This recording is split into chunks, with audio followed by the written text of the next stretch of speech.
Terima kasih Anda masih di Selamat Pagi Cirebon, dan di pagi hari ini yang sedang kita diskusikan arah baru pembelajaran nih pemirsa. Ada mobile learning dan project based learning yang tadi sudah dikemukakan oleh Dr. Sugianto Eskom Mkom. Kembali saya ke Pak Sugianto. Tadi terputus jeda iklan ya.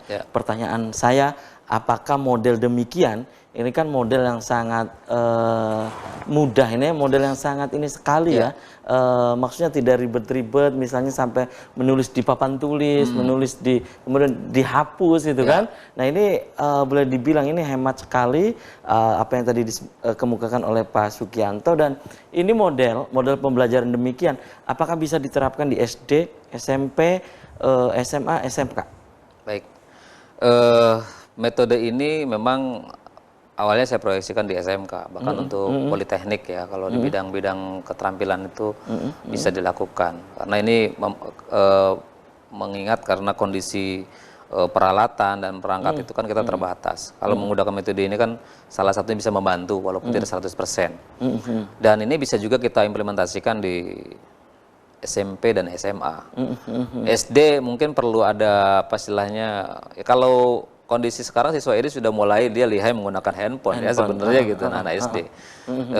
Sebenarnya bisa dilakukan, cuman yang paling penting kan ini kan masalah kontrol saja, masalah pengendalian pas proses pembelajaran. Karena belajar bagaimanapun itu tergantung guru bagaimana mengendalikan dari mulai masuk di pertemuan sampai akhir pertemuan gitu, atau dari mulai awal pertemuan sampai pertemuan akhir nanti kan begitu di dalam satu mata pelajaran misalnya. Nah ini kan masalah controlling saja, pengendalian. Karena pengendalian ini sangat penting bagaimana supaya siswa juga betul-betul serius mengikuti pembelajaran ini. Nah dengan metode ini saya pikir siswa akan lebih tertarik karena gambarnya lebih jelas gitu kan, kemudian tulisannya juga bisa dibesarkan, dikecilkan gitu kan. Ya memang kalau apa namanya kondisi ini tidak semua apa namanya mungkin bagian orang tua tidak menjadi, tetapi kan kita mau nggak mau siswa kita, anak-anak kita sekarang sudah mulai familiar dengan dunia gadget dan karena ini kondisi yang tidak bisa dihindari, bisa dihindari.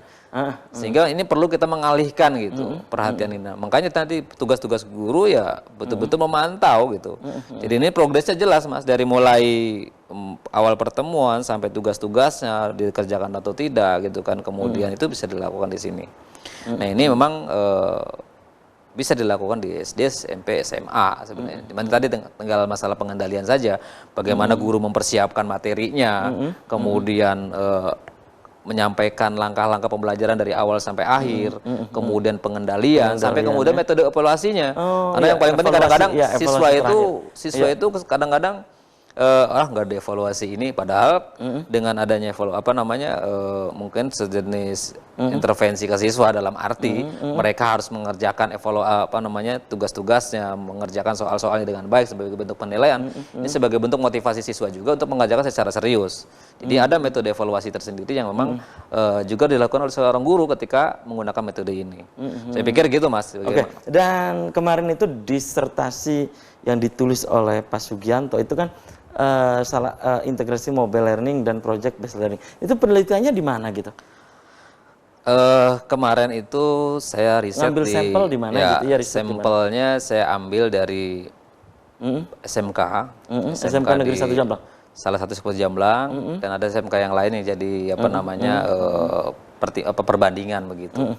Itu saya ambil siswa-siswa SMK, dan memang sebelum kita lakukan riset itu kan ada pendekatan secara ini dulu Mas. Jadi apa saja sih sebelum kita riset itu kebutuhan infrastruktur apa sehingga aplikasi mobile learning ini bisa diimplementasikan di sekolah.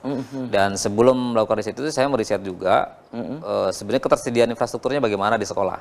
Iya, ini pengaruh nggak? Sangat berpengaruh. Dan dari hasil riset itu apa gitu? Ternyata gini, dari hasil riset yang pertama bahwa ketika kita riset infrastruktur yang ada di sekolah, ternyata dari sisi perangkat siswa sebagian hampir 97% siswa itu ada smart. smartphone. Ya entah itu Iya, apalah pokoknya ya. itu saya lihat itu diambil dari beberapa, walaupun ada sebagai sekolah pasti di bawah 70% ada ya. Itu yang pertama. Yang kedua dari sisi infrastruktur jaringan. Iya. Infrastruktur jaringan internet. Nah, saat ini memang infrastruktur jaringan internet kita tidak ada masalah lagi. Karena sudah sangat banyak operator yang memang memasang-masang itu sudah di mana-mana. Itu dari infrastruktur jaringan. Ketiga, dari sisi penguasaan menggunakan teknologi informasi. Dan hampir dari 100% yang saya sampel itu 80% sampai 85% siswa itu sudah bisa mengakses internet, mengakses smartphone, jadi tidak akan kesulitan. Dan bahkan kalau hasil riset yang saya lakukan bahwa penduduk Indonesia saat ini tahun 2019 itu 171,1 juta yang mengakses internet. Itu cukup tinggi. Masif sekali ya. Cukup tinggi. Cukup tinggi, oke. Dan dari situ ya memang ini menjadi dasar saya kenapa infrastruktur sudah siap lah dikatakan. Walaupun memang kendalanya tadi kuota dan seterusnya. Tetapi ini kalau di sekolah kan tidak mesti pakai internet, Mas. Ada intranet istilahnya di jaringan lokal. Tidak mesti. Baik, dan ini ditulis selama berapa lama oleh Pak Sugianto itu, disertasi ini? Disertasi saya itu dari tahun 2017. 2017 ya, 3 tahun lah ya. Hampir 3 tahun, 2 tahun setengah. 2 tahun setengah lah. Iya, karena ini butuh riset dan betul-betul. Karena beberapa kali saya lakukan langkah-langkahnya. Ini setebal berapa halaman gitu? Kalau halaman sih relatif, karena saya mengadopsi juga dari jurnal-jurnal internasional, jadi tidak terlalu banyak, sekitaran 150 halaman, 150 sampai 200 lah kalau dengan lampiran lah ya, itu tidak terlalu banyak. Jadi lebih banyak saya lampirkan memang daftar pusakanya jurnal-jurnal internasional, dan memang sudah dilakukan teliti di berbagai negara gitu. Dan integrasi mobile learning dan project based learning yang Anda tulis itu nampaknya ini adalah model hal yang baru ya, di dunia pembelajaran seperti saat ini mungkin. Ya. Memang yang baru, Mas, betul. Karena ada salah satu penelitian sebelum. Maksudnya berbeda dengan model-model konvensional gitu ya? Berbeda karena ini justru kondisinya adalah tadi adanya sumber daya yang ada di sekolah. Siswa memiliki, guru juga menguasai, ada gitu perangkatnya, itu dioptimalkan dalam bentuk sebuah model. Memang sebelumnya sudah ada penelitian, tapi penelitian itu baru sebatas smartphone itu hanya sebagai media evaluasi saja. Untuk kerjakan soal, kerjakan tugas itu saja. Belum sampai kepada implementasi pembelajaran. Itu banyak adanya seperti itu.